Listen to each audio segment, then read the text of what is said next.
On today's show, we interview the Domino's Pizza King. That's right, folks. We interview the Prince of Pizzas and the Domino's dominant franchisee, Eddie Hall, as he shares with you how he built a $20 million pizza business, one pizza at a time. On today's show, Eddie Hall shares with you his path to building a $20 million pizza franchise business and a commercial real estate empire, and how it all started by getting a job working at Domino's at the age of 18. He shares with you the importance of knowing your numbers, of having a calendar, having a to-do list, and just implementing the proven systems that work. If you want to own luxury cars and you want to live a life of phenomenal ends and means, this is the show for you. Because Eddie Hall is dropping knowledge bombs like we've got a radar lock on an old school Saddam. Attention entrepreneurial students, this is not a test. This is a real knowledge bombing. A total carpet bombing. Complete knowledge bombing. This is not a test. Please report to the lab with a pen and a pad where you can hide from the truth. 3, 2, 1, boom! You are now entering the dojo of Mojo and the Thrive Time Show. Thrive Time Show on the microphone. What is this? Top of the iTunes charts in the category of business. Drilling down on business topics like we are a dentist. Providing you with mentorship like you are an apprentice. And we go so fast that you might get motion sickness. Grab a pen and pad to the lab. Let's get in this. It's time to bear some fruit like some Florida oranges. 3, 2, 1. Here come the business ninjas.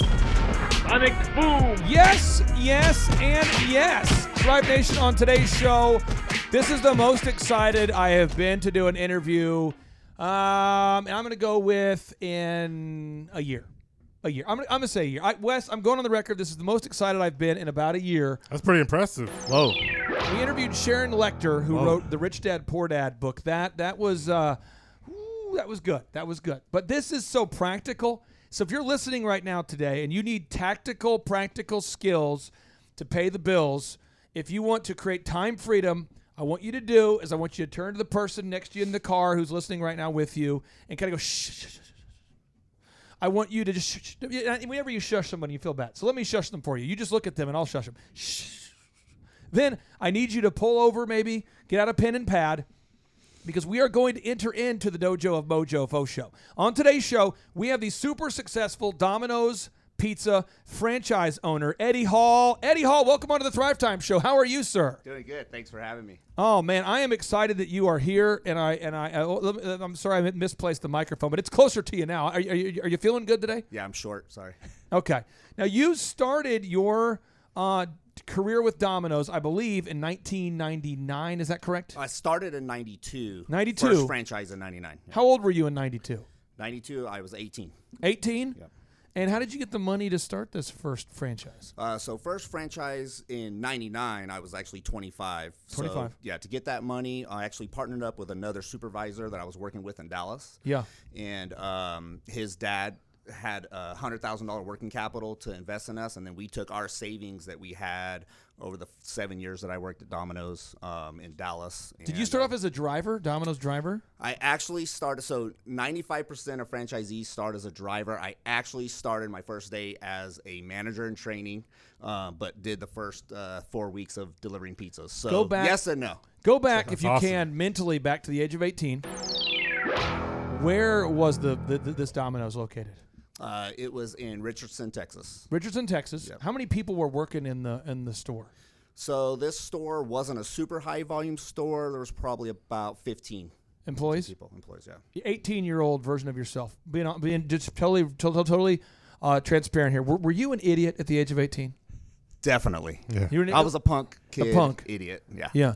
And then when did you realize, wow, I can escape the dark pole of jackassery and not be an idiot? When did you have that first thought?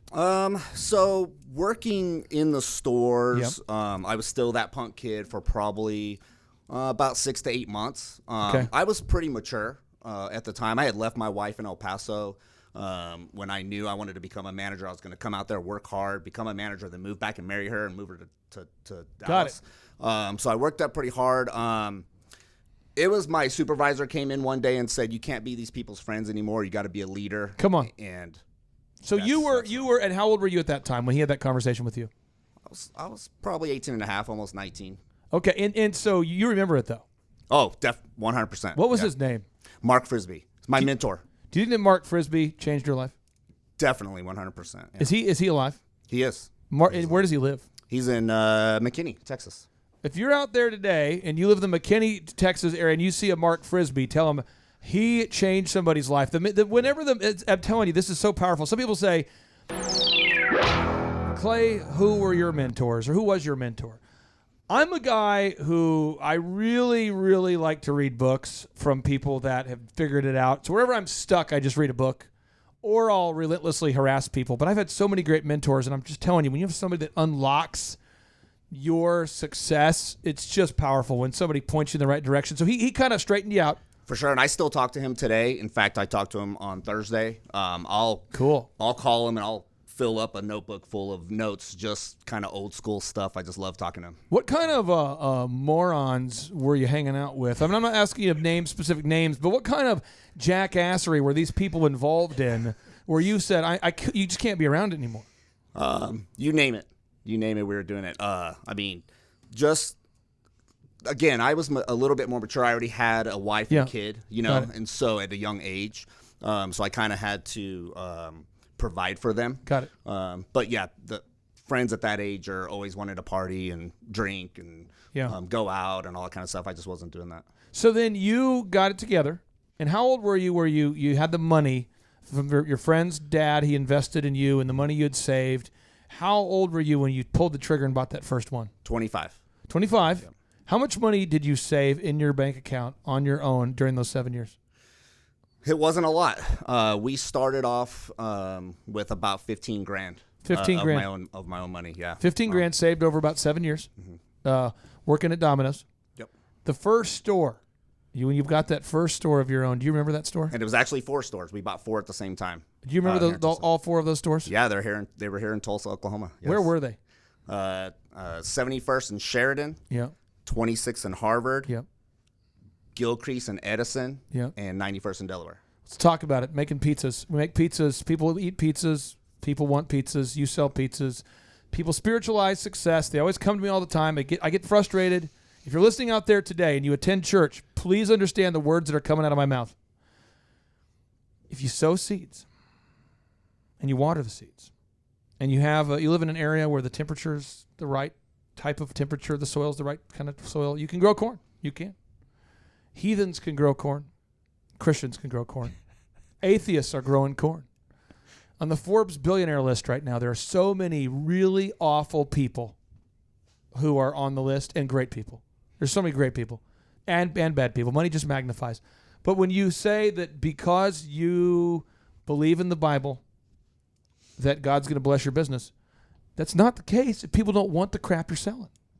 So turns out people in America want pizza. And I don't know if you've spiritualized this idea, but people want pizza and pizza that tastes good.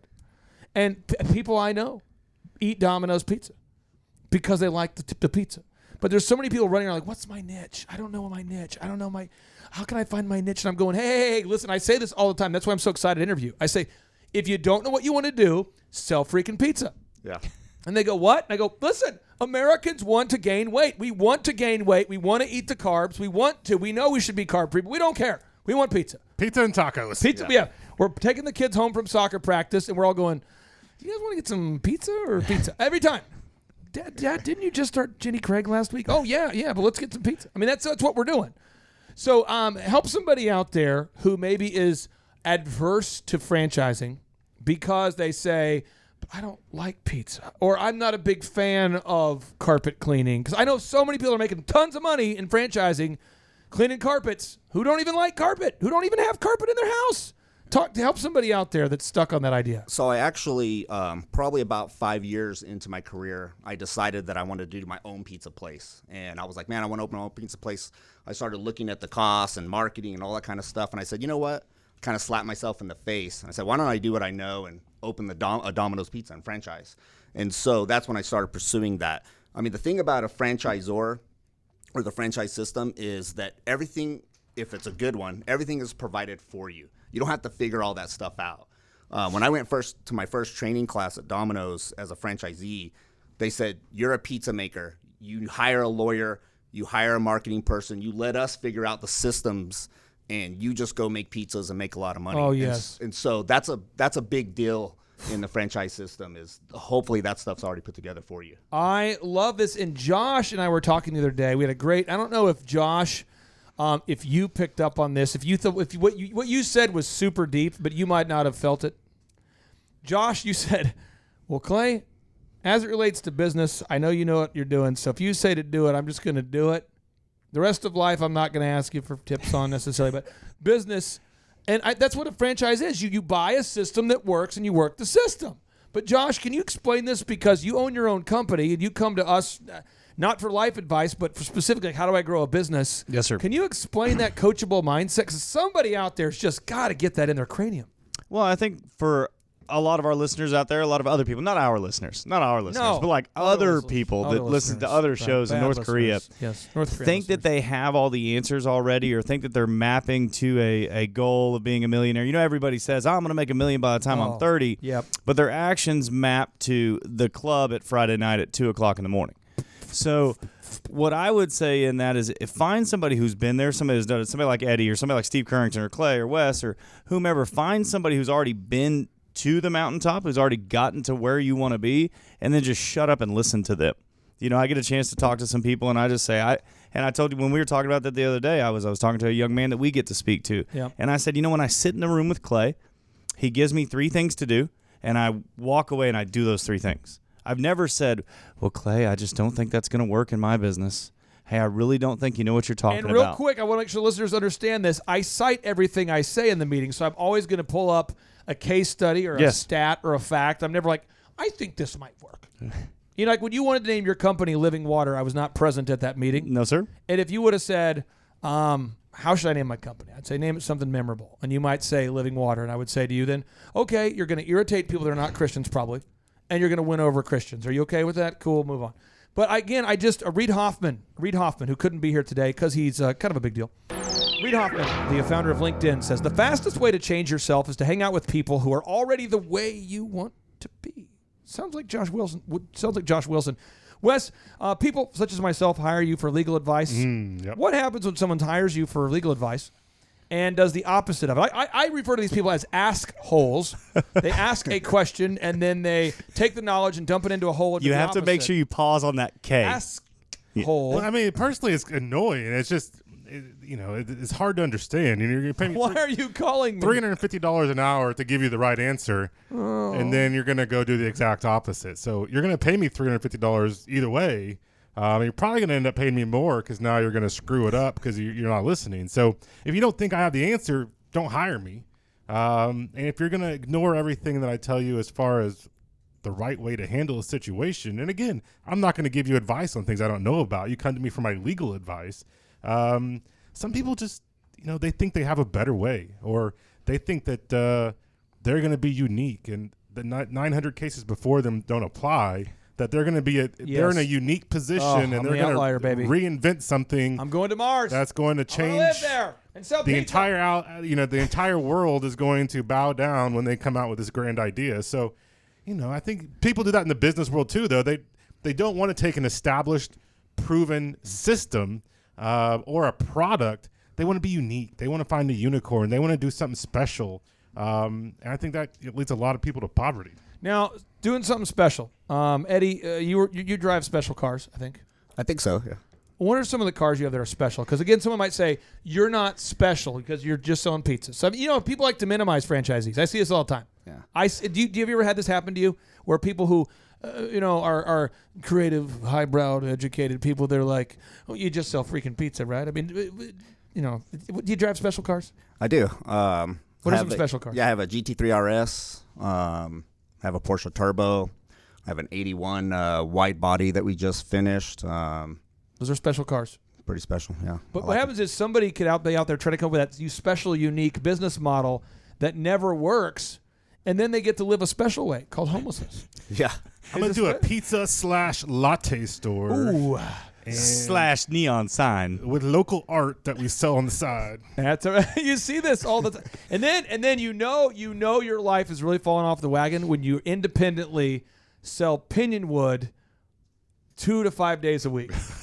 You know that's when the life is falling off the wagon. Have you seen these stores where they're open 2 to 5 days a week? They have little signs up that say we might be open or might not. You know, Might have wood. might have wood. There it is. Okay, so now you got the funding. You put in your money. Yes. As well as this other gentleman's money. How did you guys split profits? Did you agree 50-50? Was it 30-30 for 30? Yeah, so we structured the company. There always has to be a 51% franchisee in the franchise system. Yeah. So Mike Higgins, which was my partner, he took on the 51%, and then me and his dad split the rest. But we did a 50-50 split on the profits. I was the operational guy in the system, so I kind of ran the operations when we first came out here. We were also in the middle of a sell, so we flipped those stores really quick. We bought them in August 99, flipped them in January of 2000. So there wasn't a whole lot to do when we first took them over. It was after that when I stayed on with that guy that we did more here in the Tulsa area. You have now, Dr. Z is not involved in franchising. He always says you have to have a 51% partner or he won't get into the business. Why do they require a 51% partner in the world of franchising?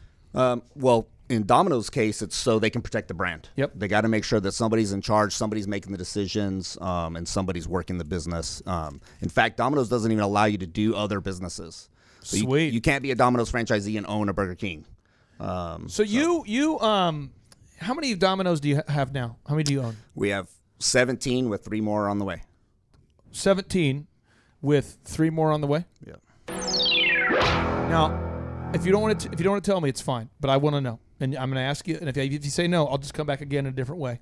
I'm just kidding.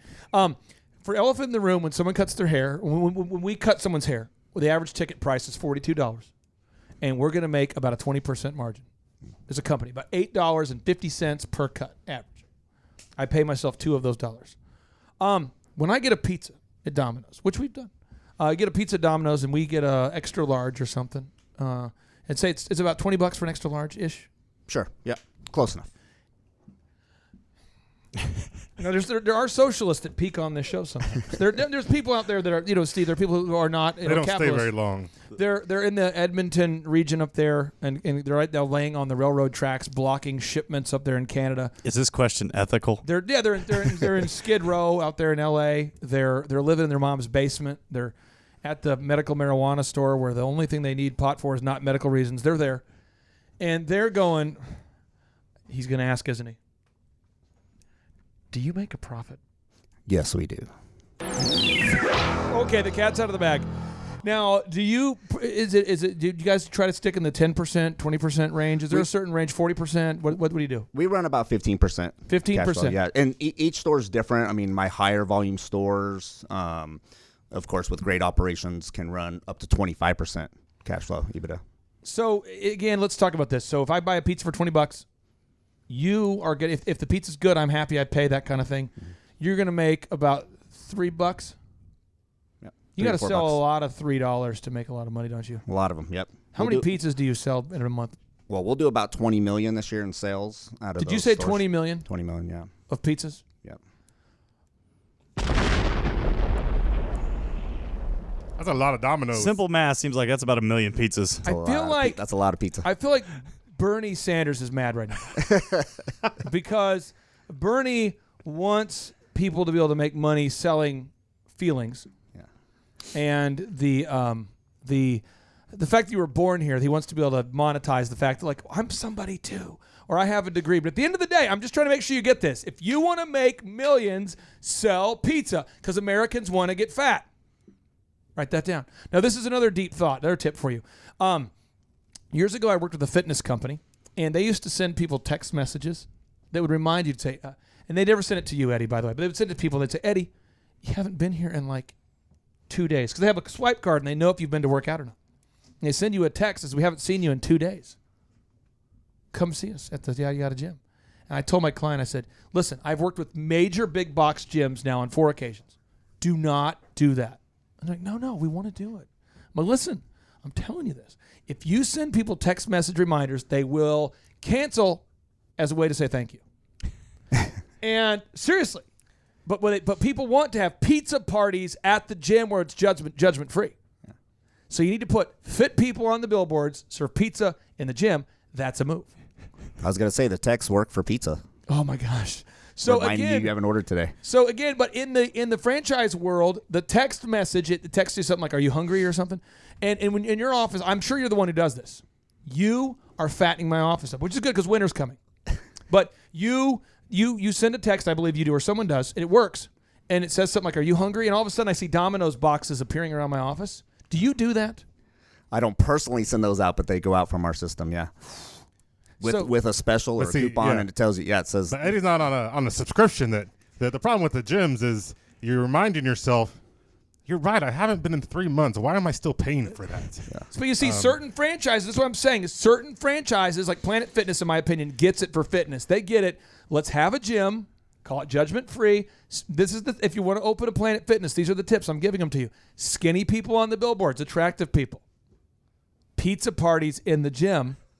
Do not remind people to come work out. That's not what they're doing. They just want to pretend like they want to work out. That's the key. You're selling the ability for them to work out, not the accountability to work out. That's a Planet Fitness.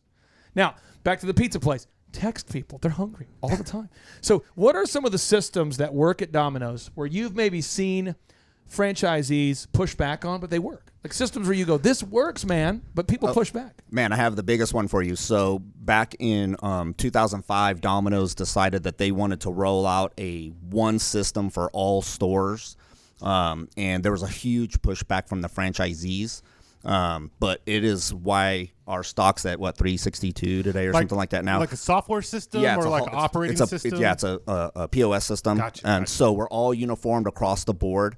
And now we have so many systems in place because of that. I can check right now. I can pull out my phone right now and show you to the minute what my sales are, what my food cost is, what my labor cost is.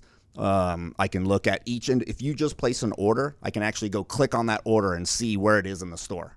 I can tell if it's left yet or hasn't left yet. I mean, it's pretty amazing. That's cool. So that was one of the biggest things. There's hundreds of systems that they put in place. But that's the biggest one where there was some pushback, and then now it's been amazing. So have you seen that lead to increased revenue? Oh, for sure. Our online ordering system came out of that. Yeah. And if you remember, Patrick Doyle, our ex-CEO, he came out and said, we are a tech company that sells pizza. There we go. We would not have been able to do that without this POS system. Now, what I see, and again, I just want to get into the nitty-gritty because this is so important. When you buy at Domino's, you have checklists for everything. Yep. You have a suggested org chart. You have an operations manual. You have a franchise disclosure document that discloses all these details. And some people hate the checklists because that would require them to be in a cage. And some people love it because they go, with all the checklists, that represents freedom. I think that you believe that the systems and checklists create freedom. Maybe you don't. But some people, they hate. I see people that buy a franchise, not necessarily a Domino's, but they'll buy a franchise, and they hate the checklist. They hate the lack of creativity. They're like, why can't I change my logo? Can you what is your mindset with all the systems? I mean, look what I brought with me today. A checklist. So, I mean, I live off them. It's what I do every single day. I love that fact about Domino's. They're really good about it. I mean, I don't believe in reinventing the wheel. So let's use what works already. It's already been proven. Yep. And Domino's is good at that. So I love all that stuff. When did you feel like you first started to gain traction as a Domino's owner? When did you feel like, you know what, I actually am going to rock and roll? Or did you ever even have any doubt at all? So there's I have two answers to that. The first time was in 2006. We had 4 stores, and we grew from 4 stores to 21 stores in 18 months. So I kind of felt like, I made it. And then 2008 happened, and I didn't make it, and we kind of got crushed. So I had to reorganize and downsize. So I would say probably the second time was more recent, within the last 6 years. Yeah. We really started growing, started pursuing commercial real estate on the side of Domino's. And so you mean a simple-minded person that makes their millions one pizza at a time can buy commercial real estate too? Oh, yeah, for sure. We had 3 properties in 2016, Yep. and now we have 15. I was. Do you like to read or no? Are you a reader guy? So I'm not. I listen. So Okay. Well, I'm not a huge just sit-down reader. the thing that you would like. Behind you on the wall, there's a picture right there of Henry Ford chopping wood. And the guy looking at him chopping wood is Thomas Edison. And over here is another picture of Henry Ford, Thomas Edison, William Wrigley, John D. Rockefeller. They're all hanging out. So you got Roy Firestone. You got Henry Ford. You got Carnegie. And they're all in the same place chopping wood. And some people say, well, this was the criticism on Henry Ford. They said, this guy is a mental numbskull. Henry Ford, this guy. All he does is makes black vehicles. He's a simpleton. And the criticism on Eazy-E, Thomas Edison, was that this guy's just like a simple dude. The most prolific inventor of all time. They're like, this guy is myopically focused. And I think a lot of times franchisees, and I work a lot in the franchisee space, you guys get labeled as being morons. I see it all the time by people who are the creatives. I see a lot of college campuses railing against these business professors, railing against the lack of creativity. I think this like all they do is sell pizzas.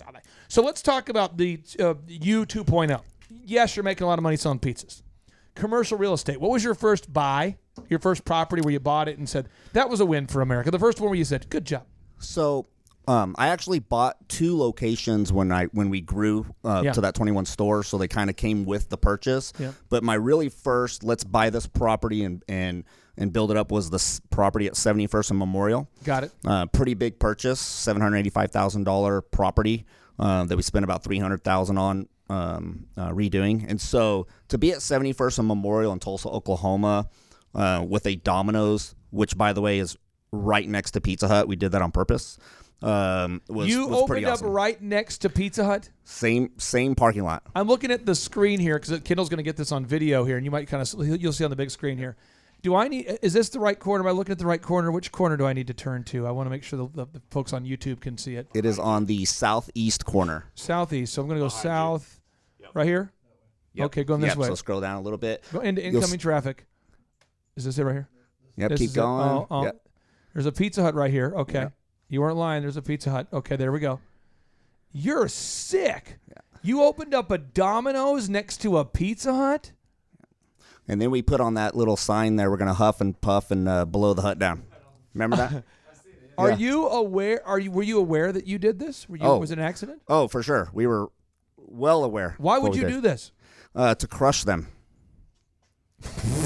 I just think this is so big. A man after Clay's own heart. No, I love this. I love this. So now, how do you make money off of commercial real estate? What is your? Somebody out there is listening and they're kind of newer to this. We have a lot of doctors and dentists that don't own their building. How are you making money with this? It's really simple. Take what you're paying in rent and now pay it to yourself. Really simple. And again, there's somebody who's been watching TED Talks for 4 years in a row, reading every business book that I have in the man cave, running around gazing at their navel going, I'm just trying to figure out a great business model. Sell freaking pizza.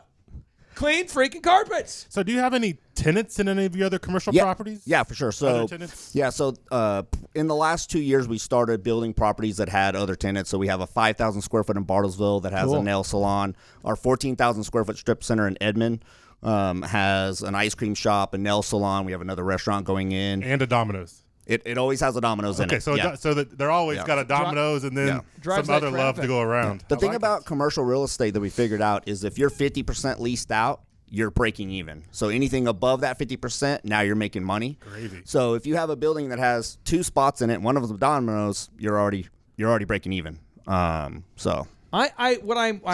trying to communicate, and I don't think I'm doing a good job. And Josh Wilson has a hard out here in 6 minutes, so we're going to go fast.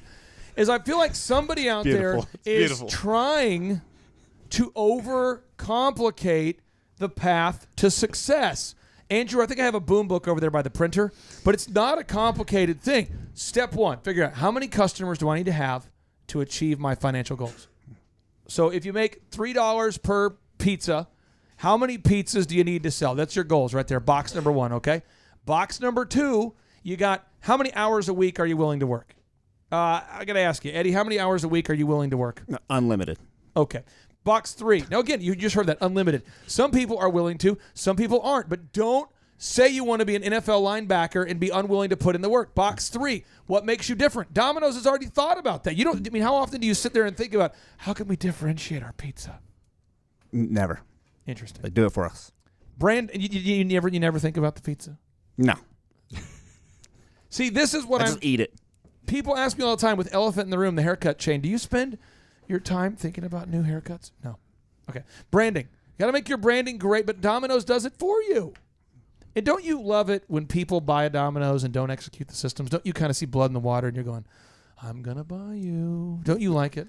And we had a lot of that in the middle 2000s. You love this. Yeah, I loved it. You love it. Hard to find those guys now. We've got some good operators. So. Okay. And then the three-legged marketing stool, you got to have a way you acquire customers.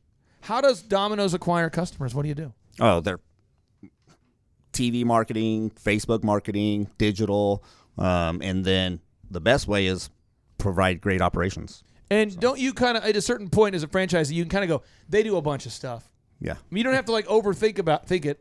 So, Josh, with Living Water, we've kind of, in a way, helped you to kind of franchise your business. Oh, absolutely. We're in the process of steamrolling. I think we can talk about it in Yes. a few different cities. Yes, sir. Which ones are you for sure going to in the next 12 months, maybe? For sure, 1,000,000,000% Edmond, Oklahoma, and Bentonville, Arkansas. Okay, and when you go out to the new markets, do you have to make a new system to market? No, sir. Interesting. I got a Why? space for you in Edmond if you need one. Oh, we're networking here. I love it.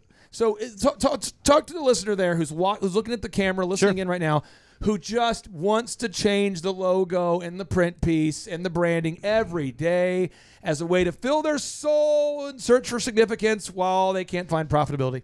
Sure, philosophical thought is wonderful for people, but it's not really a really, really good thing to do if you want to make money. So you need to take action. You need to wake up every morning with a to-do list and a calendar. You need to go put in your hours. It's, we were talking about it earlier today, actually. Yep. It is a simple equation. How many hours you're willing to put in and whom you surround yourself with and the quality of service that you provide is going to dictate how much money you have. That's it. So it's not more complicated than that. Now, what is your biggest limiting factor right now, Eddie Hall, as you think about your growth in the commercial real estate space and the Domino space and the exotic car collection space? What's your biggest limiting factor right now? Limiting factor, I mean, on the Domino side, there really isn't anything. On the commercial side, it's finding those properties that fit into our portfolio. But so you're looking at a lot. I'm doing a lot right now, yeah. We have a lot going on. And do you have a broker that helps pitch you deals, or do you just look yourself? No, we have a broker that helps us with the real estate. Do you like your broker?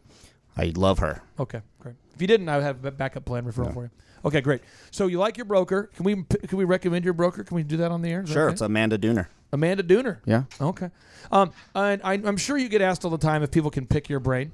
So I'm going to give you the floor a little bit. What are some principles or things you would love to share with our listeners out there, most of which are self-employed and or want to be, that you would say, hey, here's some things I've learned. Learn these things. So when somebody asks me that, I usually just go to my core values that we use in our company, which is Team Next Level, which is customers first, 100% integrity, which is a big thing for me, positive training, and the will to work, great work ethic. So those are the kind of things that I kind of preach to everybody when they ask me what are some things I should focus on. Can we go through those, kind of unpack those one by one real quick here? Sure. Okay, let's go with the first one. What's the first core one? Customers first. What does that mean? Oh, to us, I mean, they are why we're here. So they pay our paychecks. They're the ones that provide the money. We need to make sure they're 100% satisfied all the time. Second value was what? 100% integrity. 100% integrity. Now, the word integrity means, from the word integer, it means undivisible, the whole number. What does that mean to you? For me, it just means I want people to do what they say they're going to do. I want them to... That's never going to happen. I mean, no, seriously, if you do that, you stand out. I want them to do it right. I don't want them to cheat to do it. Yeah. And great things come out of that. So. And you said there's one more principle. I think you said one more thing. I said positive training. Positive training. What does that mean? We like to create an atmosphere in the company that allows people to grow. True. So you're never done training over there. Never done training. Never trying to get people to pursue their career. Never done interviewing people. Never done interviewing. Never done recruiting. No. Never done training. But people want to get done. They go, now I've got a good team. Now I'm done recruiting. What would you say to somebody who says, now that I have a good team, I'm going to be done training? What would you say? Nobody in my company says that ever. Okay. Because they know that we are always hiring. Always. Now, Andrew Bloomer here, he's a 21-year-old guy. A little commercial for Andrew. He's been on our team for 3 years, going on probably 3.5 years. He's a married guy, 21 years old. He has his first rental property. He has his own house as well. He's a new member of the Six-Figure Club on the income level. He's doing great. He coaches clients down the path. He knows videography, photography, web development. What else do you audio editing? You mess with that? Yeah. What else do you do? Photo, video, SEO, coaching clients. He's kind of a mutant.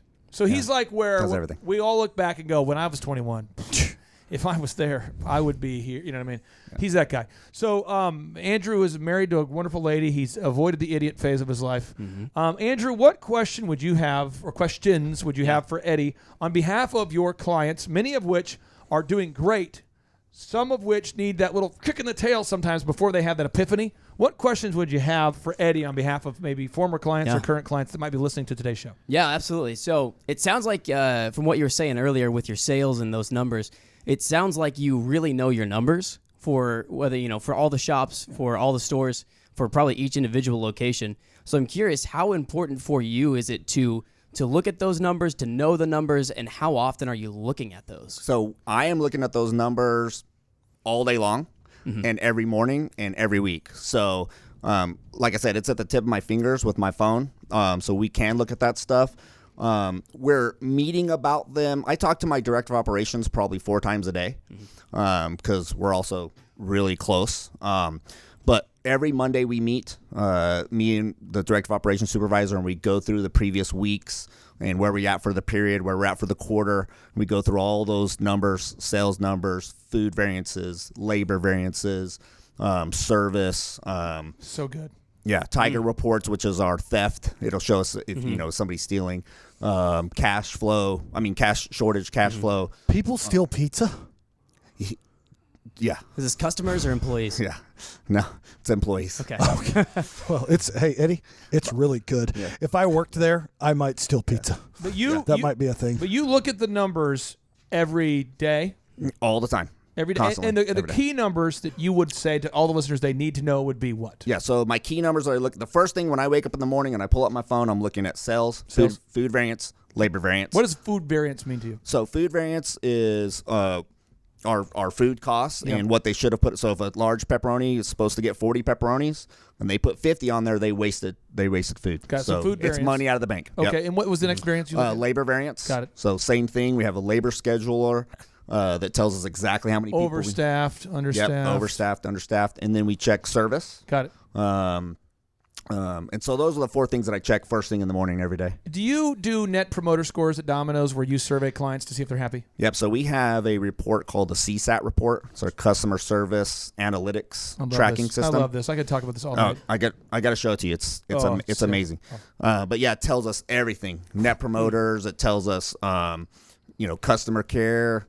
Ranks us. This is interesting. After all of our conferences, we call everybody who attends and asks them their feedback. How was it? What could that kind of thing. Why do people who have a business that's not doing well never want to know customer feedback? Why is that a universal trait? When people are not doing well, you would think they'd want to know how to get better. But I see it a lot in the personal training industry for fitness, where they're like, all of our clients cancel, and you go, well, because they don't like you. Steve, I'm sure you've seen this with personal trainers. Yeah. And I'm like, we should survey them. No, I don't want to. Why? Because they're wrong. Yeah. Well, that's why our first core value is customers first. So you got to know what customers think about you and what their feedback is so you can get better. Andrew, you've got a man who really doesn't do a lot of interviews here to do an interview. So what other questions would you have on behalf of your clients who might want to ask Eddie a question? Because he's a guru. I mean, a $20 million pizza business, making millions one pizza at a time. What's another question you might have for Mr. Eddie? Yeah, so you mentioned systems and checklists and recipes, and those are all things that Domino's has created for you, right? So those are things that they've already set up. You're not running around trying to create recipes for how to make a pizza, for how to, So what would you say to somebody who has decided to not go the franchise route, but to rather go, the traditional, go start a business, who doesn't want to take the time to create the systems because I know it, they know it by memory. What would you say to that person who's not willing to take out the time to actually create the recipes and the systems and all those checklists? I mean, the first thing that I would say is that I think that they're going to fail.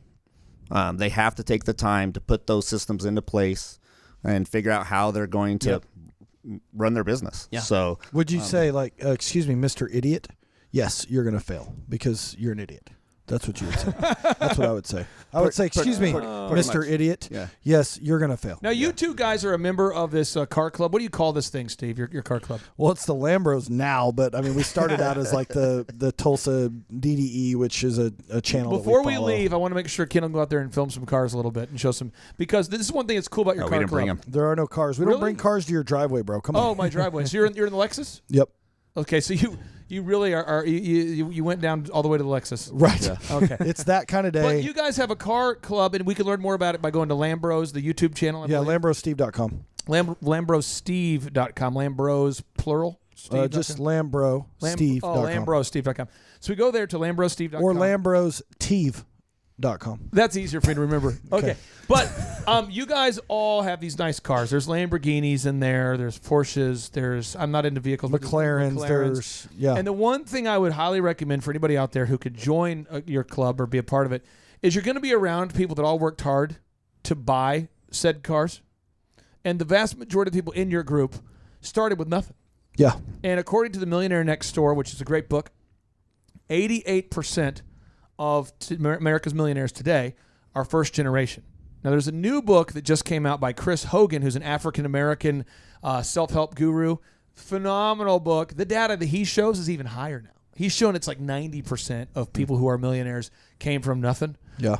But there's somebody out there who loves Bernie Sanders. Oh, they love Bernie. And, Bernie's, Bernie's, he's figured it out. He's figured out how to be a kind of a pro-communist, but still be a capitalist. He makes millions of dollars by preaching against capitalism. And so we've created there's a certain culture right now that feels like the world's owed him something. Mm-hmm. What would you say, Eddie, for somebody who says the world owes him something? You worked for 7 years at a Domino's, delayed gratification. You've worked really hard to get where you are.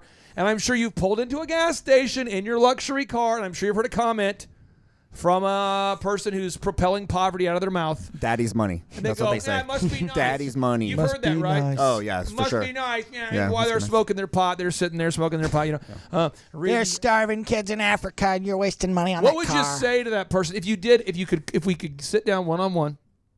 They're on the other end of the camera. You could look right at them, and they're going, "You're entitled. I deserve." They want to raise your taxes because they need more free stuff.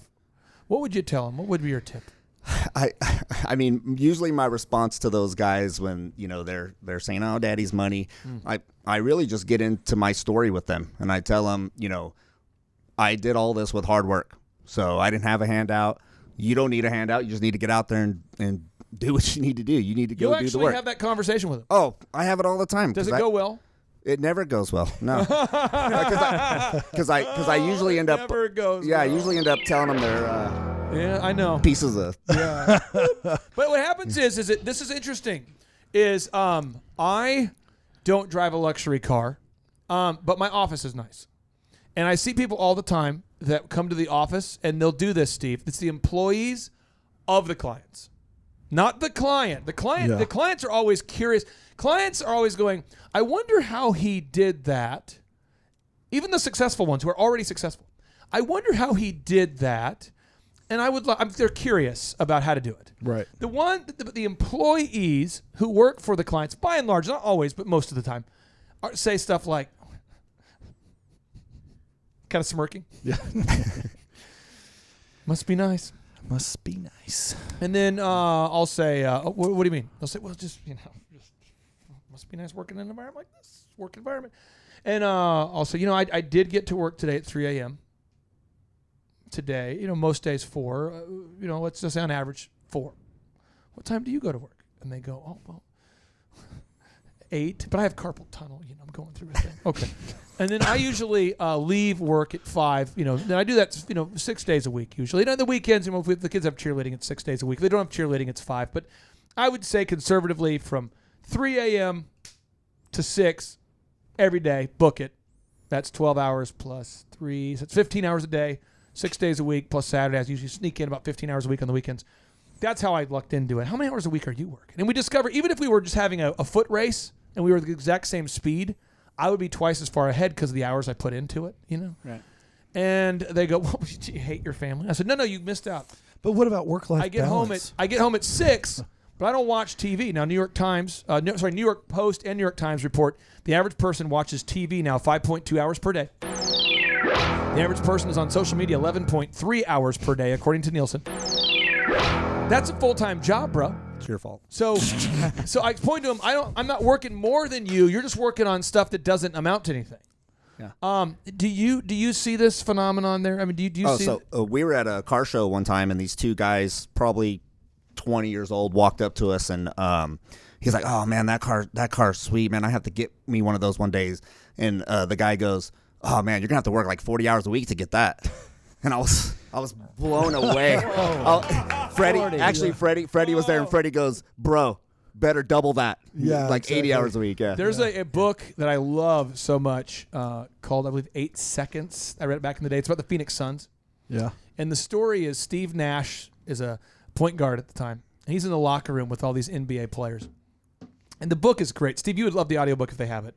But there's a reporter who gets to spend a whole year with the Phoenix Suns. And this is when they're at the peak, okay? So he's writing down all the notes. And the players, they get fined if they're late. And so one particular player, who I won't mention his name, and Kendall, do not show the video footage of this. Do not show the video footage of this. But I'll show it to you guys because it'll blow your mind. This particular guy gets sold on the idea that if you take a champagne bath, then you will be able to extend your playing career somehow. Here he is. What? Yeah. No. And there he is. And in the bottles he's pouring in are like $300 a bottle. And he's in there, and this guy's making, $17 to $20 million a year at the time. And so one of the players, Steve Nash, pulls him aside and says, "Hey, dude, you got to watch your money because there's not a lot of careers where you can make this much. And after taxes, bro, you only keep half maybe, because you're in Phoenix and the taxes federal and state. And you got income tax, property tax. You after all those taxes, you maybe are keeping 40% after all the taxes. So you got to lay off the champagne bath, And he says, all right, man, okay, that's cool. Well, this guy's a 19, 20-year-old guy. And then Steve says, you got to stop being late because you're getting fined like $5,000 a day for being late. And he goes, shoot, man. He used to take my mom, man. My mom's, it took her like a whole week to make that much, man. And Steve's like, whole week. Do you understand that you grew up on food stamps? Your mom didn't earn $5,000 in a week or in 2 months, let alone 3 months. Do you understand? And there's no concept of the value of money. So the book progresses. It's really funny because he says, man, Steve, man, I've been investing. I've been doing what you're saying, and I've been investing now in assets. So he said, what'd you get? He goes out and sees, and it's all these super luxury cars that are brand new. And so you guys, when you buy your cars, you're buying them because they're fun. But you understand the difference between an asset and a liability. Right. So I want to make sure we're getting this because some people go, oh, that's how he made his money. You see, the Eddie, the Domino's guy, he makes all of his money with his cars. So when you buy a Porsche or something, what does a Porsche cost? Oh, I mean, they range. The GT3 RS anywhere is from $200,000. Anywhere from 19,000 to 19,000 to 20,000. How much is a Porsche? Hey, you know what Porsche stands for? Just to be clear, and then I'll let him talk. Okay, Yeah. I'm poor. Poor-ish. What does a Porsche stand for? Poor-ish. So the much does it GT3 RS I have new would be $200,000. $200,000. Yeah. Okay. So you buy that car, and that doesn't make you money. It's a liability. So in the asset column, it's a liability. Now, when you're doing the financial network statement, you could take the asset minus the debt on it, whatever. But the point is, it doesn't make you money. So it's a liability. If we oversimplify it. Right. But then an asset is like the commercial real estate. Can you explain for someone who's kind of new to entrepreneurship listening the difference between a commercial property and a Domino's, and an asset and a liability? Yes. So the commercial property appreciates. Got it. So it's simple. You'll continue to make money off of that. We keep anywhere from 20 to 50% in equity in our commercial properties. Got it. I mean, you have access to that money if you need it. So I mean, it's an asset. Yeah. And then the cool thing about commercial property is when you have tenants, they're really paying for everything. And then after servicing the debt, You said once it's more than half full, and you're making cash. Making money. Yep. And you're making pretty decent money. Pretty good money. You're Yep. signing people into 3-year leases, 5-year agreements. We do 7-year leases. 7-year leases. Yeah.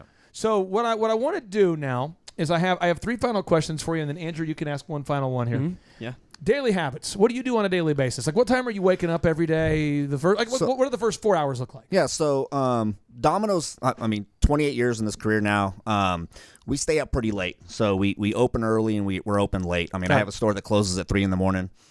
So my habits are a little different than people that, do the 9 to 5. But that's the Domino's workflow. Yeah, so I'm usually up till midnight or so. Yep. And then I'm usually up by 6. Got it. Usually go to the gym. Yep. And then after that, I'm checking my checklist, my calendar for the day. Usually around 9 o'clock, I'm on my morning call with my director of operations. You've got a checklist. Yeah. Every day you have that. You have a calendar every day? 2 calendars. You have a to-do list? Yeah, to-do list. Yep. Every day. And I use and I'm kind of old school. I use the pad for. Can you look at that pad? Look at that pad. What would happen if you didn't have your to-do list or calendar? Would you know what was going on?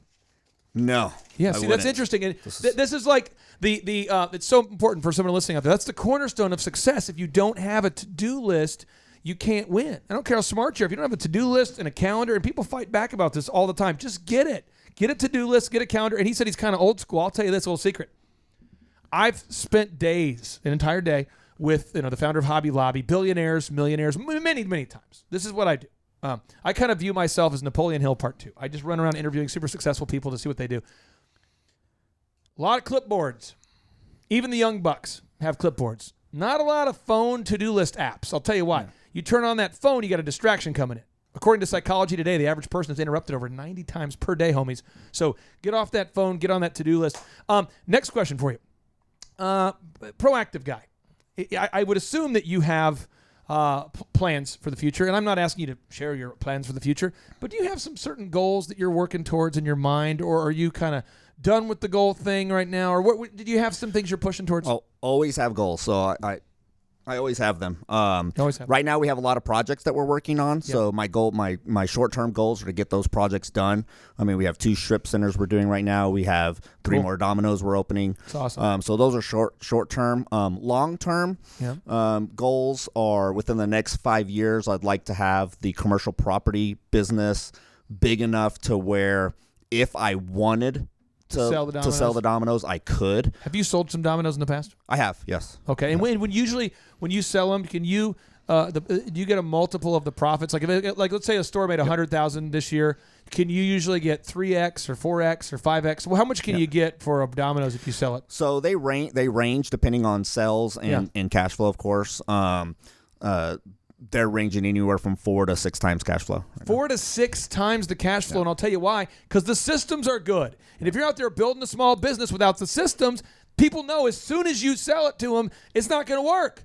Build the systems. The most selfish thing you can do for your family and your financial freedom is build those systems. Final question I have here for you.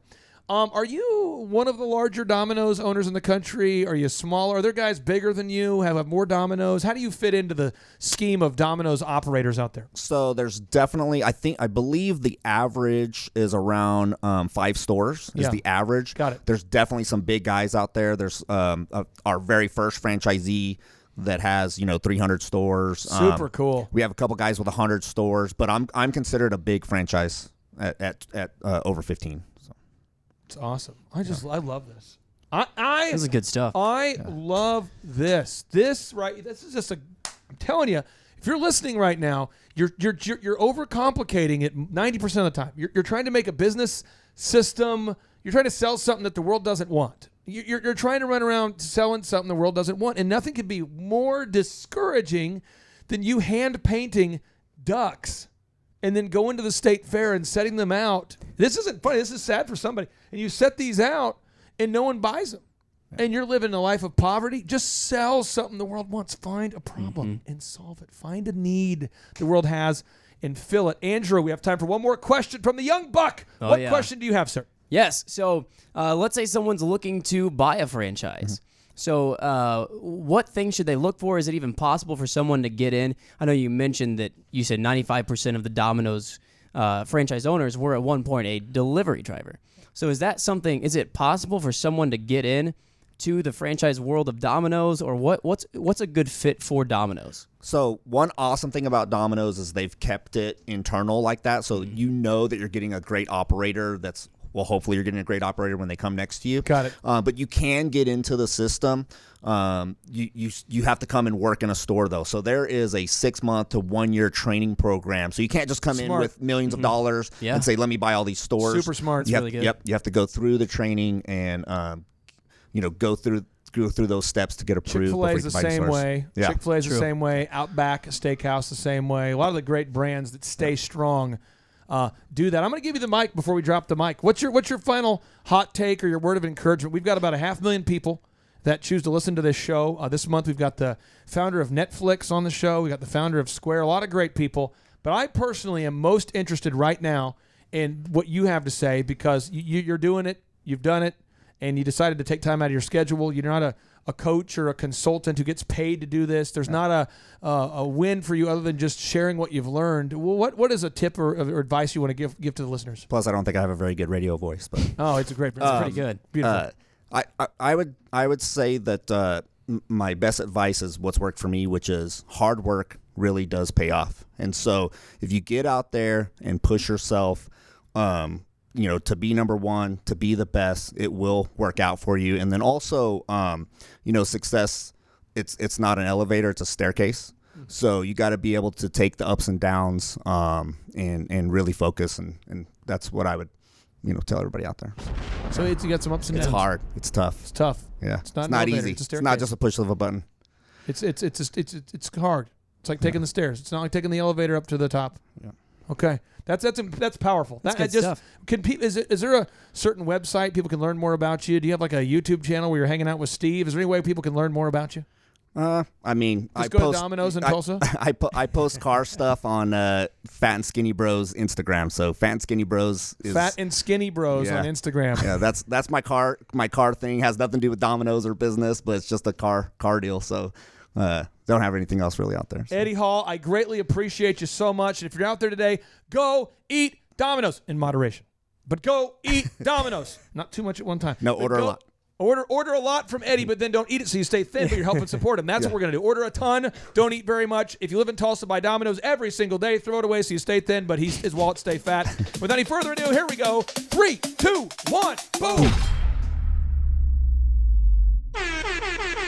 Stop what you're doing and think about this for a second. What would happen if your company was suddenly able to generate exponentially more quality sales leads? That would be incredible. What would happen if your company came up at the top or near the top of the Google search engine results? Well, I would just feel overwhelmed with all that business. How many thousands of dollars in lost sales or millions of dollars in lost sales are you missing out on simply because your potential customers can't find you when they go online to search for the products and services that you offer? I refuse to think that thought because I don't want any more business. Unless you are a dirty communist that hates money, my new book, Search Engine Domination, will help you grow your business. In my new book, Search Engine Domination, we will teach you the specific steps that you need to take to dominate the search engine results. What do you mean by dominate? You see, in my new book, Search Engine Domination, we will teach you the specific steps that you need to take to dominate search engine results. Download your free ebook copy today at thebestseobook.com. I repeat, that's thebestseobook.com. My name is Amy Baltimore, and I am a CPA in Covington, Tennessee. I've been working with the Thrive team now for about a year. One of the first things that they did was to update my website and my search engine optimization. I prior had a website, but I was not being found on Google, and all of my new business was coming through referrals from friends, family, etc. And right away, I started to see results. People were calling and coming in saying that they found me on Google. They just Googled CPA near me, and there I was at the top of the page. And so It's been a great help to my business. Again, you can download your free ebook copy today at thebestseobook.com. Hey, this is Dustin Huff. I'm with Keystone Harbor Marina. We joined Thrive back in January and have been working with these guys for about 7 months. During that time period, we have moved up our Google rank through reviews and SEO processes that we've compiled through these guys. Our leads have gone from about 4 a week to now 165 a week. So the process works. I will tell you from experience, once you begin, you have to stay with it. As long as you continually do this week in and week out, month in and month out, you'll continually grow. The system works, but nothing works unless you do. You've got to take some action. Download the ebook for free today at thebestseobook.com. Hello, my name is Daniel with Daniel's Heating and Air here in Amarillo, Texas. The way Google has affected my business, we have got a lot of calls from Google. Right now it's July and we've had the best month ever.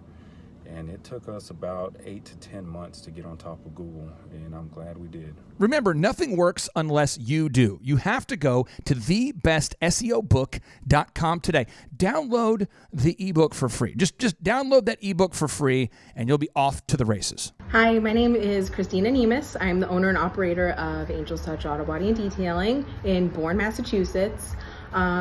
We have been working with Thrive and their coaching for, say, 8 to 9 months, and it took us about 6 months, 5 to 6 months to get on the top of Google, and with their help with the website and marketing, and the SEO and retargeting ads with Google, and it has been phenomenal. We just have light and day business coming in, phone calls coming in, walk-ins, referrals. It's just through the roof, and we couldn't be happier. At the moment, we are up 50% this year from the previous year, and not only is that part of our own hard work and diligence, but also with the help of Thrive and what they've done for us and getting us on the top of Google and, you know, all their knowledge and coaching. And yeah, so super grateful, super pumped to see what the future holds for all of us. Thank you. This is your year to thrive. Success you will find. Today is your day, and now is your time. Lazy hands make for poverty, but diligent hands bring wealth. Proverbs 10:4. I'm here to tell you, you can do it if you can just motivate yourself. 12 the masses had to cut off a few, so on the daily you and I could rendezvous. A misshapen tree that I had to prune. I had to make cuts to be here daily at noon. So like a tidal wave of knowledge monsoon, I could rain on the parades of those who doubt in you. Are you the next Rockefeller or the next guru, or the next Dr. King who's changing the rules? Walls are in your way, will you run right through? Like a running back, forth the one, it's up to you. I remember my days back in the dorm room, tuned to the gloom like the temple of doom, overwhelmed with the doubts that try to consume my hope for the future that I could pursue. But from the mountaintop now I can conclude that you have what it takes if you want the view to. This is your year to thrive. Success you will find. Today is your day, and now is your time. It's your year to thrive. Success you will find. Today is your day, and now is your time. This moment is profound cause you're above the ground. Your road might have been rough, but what you got now is now. We're here to pick you up and to even show you how, but you gotta be resourceful with that old plow. Started from the bottom, but I worked my way up, cause by 4 a.m. I've always been prayed up. Rise and grind, now's your time, don't dare let up. You gotta get it, don't quit it till your seeds grow up. This is your year to thrive. Come on. Success you will find. Yes. Today is your day, Somebody say, and now is your time. it's your time. It's your year to thrive. Come on. Success you will find. Today is your day, and now is your time. It's your time. We all have a wish and we all want to win, but we cannot begin without self-discipline. If you fall on your face, get yourself up again. Attach yourself to goals, not fail with the friends. When the storms get rough and they scatter and leave, you only be there with yourself and what you believe. We believe in you, but not as much as God does. If you're going through hell, He's got nothing but love. Apply what you learn, increase what you earn, and in due time time you got money to burn. Apply what you learn, increase what you burn, and in due time you got money to burn. Sing it. Apply what you learn, increase what you burn, in due time you got money to burn. Sing it. Apply what you learn, Sing it. increase what you burn. Yes. In due time you got money to With to this biblical burn. miracle, Yeah. I look to shout down the doubters, kill the weeds that be killing your dream flowers, empower you to devour all the obstacles that make your sweet dreams sour. As for me, I used to stutter, but now I'm on the microphone smooth like butter. If I can do it, I know you can too, but you must stick to it like postage do. And while Merton's on the chorus, singing what he sings, I encourage you to dream big dreams. Today is your day. Today's your day. And now is your time. It's your time. This is your year to thrive. Sing it, sing it. Success you will find. Today is your day. It's your day. And now is your time. It's your time. Today is your day. Come on. And now is your time. Sing it, Merton. Today is your day. Now is your time. I realize I can't sing like that, but I can talk and play the woodblock. Okay. If you guys need me, I'll just be over here.